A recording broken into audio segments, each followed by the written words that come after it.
How's it going, guys? Welcome back to DadBodOperator. My name's Brent, and I have spent more money on guns in my life than I probably should have. Quite honestly, I've spent more money on guns in my life than my wife actually knows about. But fortunately for me, it's the internet, so she'll never find out, right?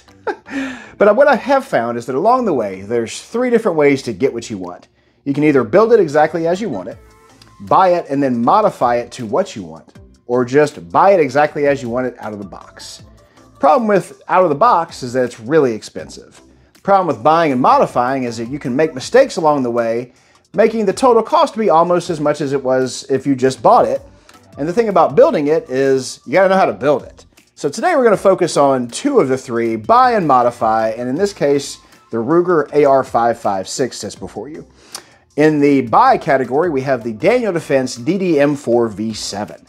I'm going to do a quick top to bottom breakdown of each of these 2 rifles, and at the end, in the comments below, put your choice for which one you think is worth the money when it's all said and done. Let's do it. Up first, this highly modified Ruger AR556, chambered in, you'll never guess it, 7.62x39. Just kidding, 5.56. You can see here, 16-inch cold hammer forged chrome lined barrel, with a 1:8 twist, which is quite honestly my favorite twist rate. Stabilizes the lighter bullets a little better and gives you better accuracy for the cheap, what I call it, rot gut stuff that I end up shooting, the Winchester white box and whatnots. 4140 steel on the barrel, so not the best steel in the world. And it did not come like this out of the box. When I say that, let me show you what I mean. It was bone stock. So it had the standard mil-spec plasti handguard there with little metal inserts. Your bone stock, well, stock with the nice little Ruger emblem on there. Your bone stock Ruger grip. Not even a space to hold Skittles. Cheap bastards. A2 front sight post. Standard charging handle. And even the standard dreaded single-sided safety. The horror! As you can see, the rifle has evolved over time into the state that you see now. And that was done by basically, over time, modifying it into what I wanted. So, this rifle was about 600 bucks when I started. And the first thing that I did was remove the A2 front sight post. And in so doing, remove the gas block. And I replaced it with this BCM low profile gas block. Now, carbine length gas system in here, so not the gas system that everybody really is wanting these days, which is the mid length, but still a really reliable gas system. And taking the A2 front sight post off was actually kind of a pain in the butt. You had to knock some pins out of there. You had to line up the new gas port properly, make sure that everything lined up and it was good to go. But it took a little shimmying and jimmying to make that happen. So the time that it was involved in it was also kind of pretty substantial because I was learning and had no idea what I was doing. You can see here too, Magpul AFG that has been placed upon there as well.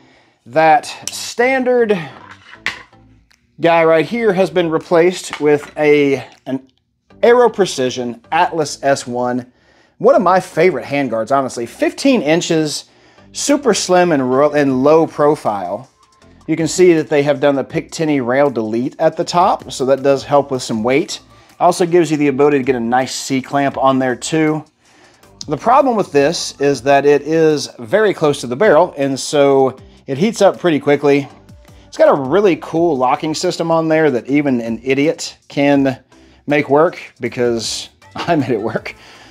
Overall, I think that handguard was about 175, almost 200 bucks when I bought it. So that was one of the bigger upgrades that I did, and I learned a lot by taking that A2 front sight post off. Coming on down here, you can see 7075 T6 aluminum upper and lower. That is a really good upper and lower from Ruger. You can see not a lot of wiggle in there, a little bit, but not a lot. I know that's not a standard of whether or not an AR is great, but it does talk to tolerances. And you can see that the Ruger does a pretty good job with machining on there. So the standard 7075 T6 aluminum upper and lower on here, you got single-sided bolt catch and release. I have added a Seekins Precision ambi safety, and that is a 60 degree. So that allows for tolerance stacking. A 45 degree safety may turn into not a safety if you have too many tolerances stacked and it is unable to actually engage properly. So I wanted to make sure that this one was going to work, so put the Seekins Precision on there. You can see some K&S anti-walk pins. Also traded out the standard Ruger bolt, which was fine, by the way, with a nickel boron bolt carrier group from Aero Precision. Also, coming here, we have a nice Magpul grip with the little stopper in the bottom there to give you places to store different things. And that dreaded Ruger stock was replaced with a Magpul Mo SL. And this guy is super tight. Like, there's no play in it at all. It is just a fantastic stock, especially for the money. I think it was about 60 bucks. So all in all, not too bad. Going on through here, we have Radian Raptor charging handle. Serious upgrade to the standard charging handle that came with it. The biggest upgrade in my mind, this Timney AR-15 competition trigger, 3 pounds. And when I say, if you look at it funny, it's going to go, it is like a first timer who's had it touched for the first time. I'll put it that way. You touch it, it pops. Watch. I'm using snap caps, so don't freak out. Just so slight and crisp. Reset on it is amazing. Again, snap caps, so don't freak out. Reset is about 0.5 millimeter. I mean, almost none. So a very high-end trigger, about 275 bucks, but in my mind, worth every dime. You can see that this rifle has been pretty seriously upgraded into what it is now. EOTech 512 sitting up top with a Vortex 3X magnifier, some UTG backup iron sights, Magpul AFG, like I said before, and all in all, this is a great rifle. So as it sits right now, there's about 1,200 bucks in the rifle and about 600 bucks in the optics. So we'll call it 1,800 that's on the rifle right now. But I made a lot of mistakes along the way. And a couple of those included going with a shorter rail from the start. This is a UTG rail and it was fine. It was great, but it just wasn't what I wanted. And I spent 85 bucks to find that out. Also decided to try to go the single latch safety route. That was an extra 20 or 30 bucks. I bought some different optics along the way to try to make it what I wanted. This is the biggest red dot you've ever seen in your life. This is a UTG red dot. It weighs about 0.5 pound. It does have red and green dots in it though, so, you know, and a QD mount. So for about 100 bucks, not a bad option, but not the best. And so that one had to go. All in all, I made about $500 worth of mistakes along the way, be it between optics and everything else to get that Ruger to what I wanted it to be. And so now as it sits, if you put all of that included, it's about $2,300 to end up with a Ruger with a 4140 steel barrel, all Ruger internals, which are fine, a top-end Timney trigger, and an Aero Precision nickel boron bolt carrier group, which I know some of you guys don't like the nickel boron that starts to flake off after a while, but I've got a couple thousand rounds on this bolt and it's been nothing but great. So it is exactly as I want it now, and the total cost was about 2,300 bucks. But that being said, it's still a 4140 barrel. So over time, that's not gonna be the highest quality steel. It will start to degrade, accuracy will suffer, and that will have to be replaced. So another part that would eventually go the way of the dodo. And an additional cost at that time too. So, does that mean that buying a Daniel Defense right out of the box is going to be the better way to go? Let's find out. I forgot to talk about weight. I always forget to do that. The Ruger, all in here now, as it sits with the magnifier and everything else on there, is about 7.5, probably 8 pounds. So not the lightest thing in the world, but honestly not a huge burden to bear with a fully loaded magnifier, and EOTech sitting on top too. So about 8 pounds all in. Doesn't really affect my thought about it, but it might for some. So I wanted to make sure and throw that in for you. Up next, the Daniel Defense DDM4V7, chambered in 556. In a lot of people's minds, the gold standard for what is deemed a mil-spec AR, and you can see why here. 16-inch cold hammer forged, chrome-lined barrel with a 1:7 twist, so the differences between the Ruger and Daniel Defense start to rear their heads. DI operating system on here, 4150 steel barrel, so that barrel will hold up to the rigors and punishment a little better. 15-inch M-LOK handguard, made by Daniel Defense. Their MFR handguard, M-LOK slots all the way around, kind of like on the Aero Precision before, but the difference is the mounting system. You can see here, 4 through bolts, and this little connector in the middle makes sure that this is going to be one of the most rugged and sturdy lockups in the AR world.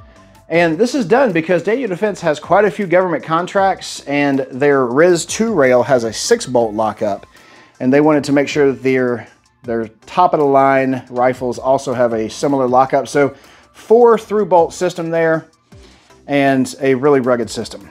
7075 T6 aluminum upper and lower, so not anything different between there. We all know that none of these gun makers manufacture their uppers and lowers, so if it's a Daniel Defense, it doesn't really mean that it's a Daniel Defense. It means it came from the company that produced the uppers and lowers for them, so I don't really take a whole lot of creed or comfort in the differences in uppers or lowers. Now, tolerances are different between companies, so that can be an affect, but in this case, it's not much of one. So 7075 T6 aluminum upper and lower. You got your standard bolt catch and release on that side. Ambi safety that came included on here, and as such, I didn't feel the need to replace it. Now, I mean, I could go Radian if I wanted to upgrade, but not much of a need to. The furniture on here, I love, and most of you guys hate it. I love the nice rubberized feel to it. I don't have a beard, so I don't have any issues with the cheek weld there. I know a lot of my friends have had issues with beard hairs being violently removed from their face as they're shooting, and I could see where there would be some issues with that. Daniel Defense bolt carrier group is, I mean, it's top of the line. It's what you think of when you think mil-spec. Daniel Defense grip and rip charging handle on there too. Some Defiance backup iron sights at about 25 bucks. And an Aimpoint T2 sitting up top. The problem with the Daniel Defenses, and everybody can attest to this, is their triggers. Their triggers are hot garbage coming out of the gate and have to be replaced. And in this case, we replaced it with a Geissele SSAE 2-stage trigger. Again, snap caps here, guys, so don't freak out. 2 stages, about 1.5 millimeters before you hit a solid clean wall. Smooth and crisp break, and reset is phenomenal. About 0.75 millimeters, I would say. I am not a good measurements guy, but I'll say that's pretty close. Fit and finish is phenomenal on this. I mean, you got a nice mil-spec plus color on there. The Daniel Defense handguard that they usually place all the way out the end for the giants amongst us. Quality is apparent, and you can see it.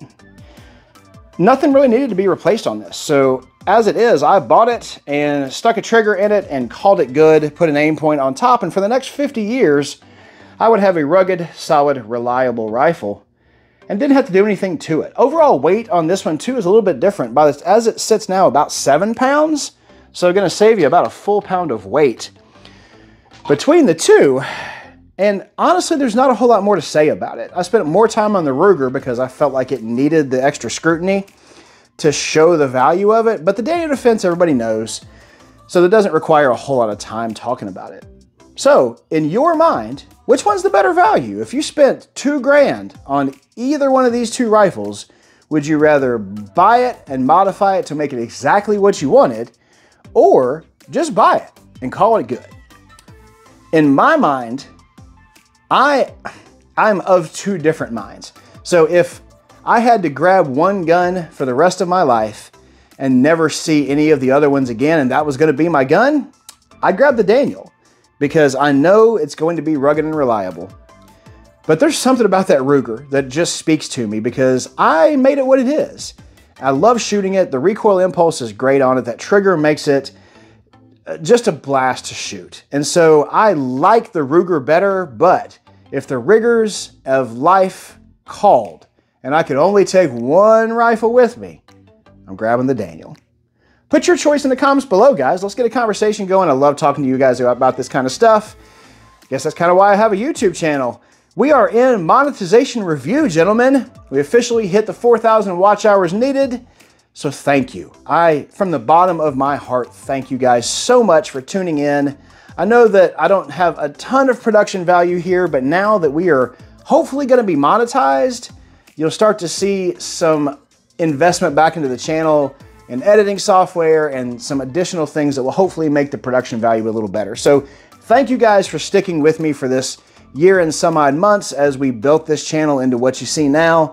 Can't thank you enough. To all my longtime subscribers, thanks for liking, sharing, subscribing. To all my first-time viewers, welcome to the DadBod Squad. Beers in the fridge. We'll see you next time.